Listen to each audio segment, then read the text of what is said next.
being the first ever Global Evidence Summit, where we bring together all these big names in evidence-informed policymaking, Cochrane, Joanna, Briggs, Campbell, International Society for Evidence-Based Medicine, Jean. So we feel a sense of pride. South Africa, as well as many other countries in Africa, are struggling with big healthcare issues, including striving for universal health coverage and finding evidence that can help us do that in the most sensible way. This Evidence Summit is great because it is bringing 5 organizations together on one platform, and those working in silos have an opportunity to reflect and come together so that the system becomes functional.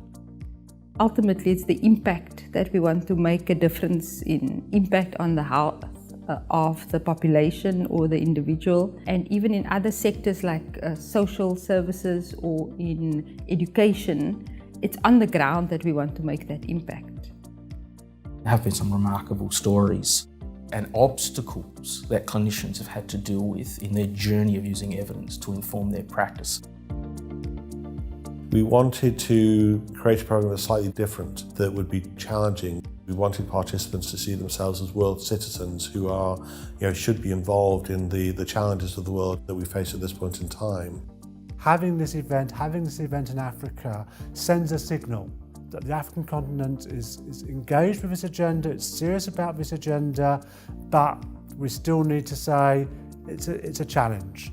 And the fact is, though it's little realised, 80% of things don't work. The most effective use of money is on research to find out which programs are effective. Evidence is something that is completely overlooked, completely underfunded, and I think to raise its profile is very important. We need to make the evidence ecosystem work better. We need to do that by prioritizing research.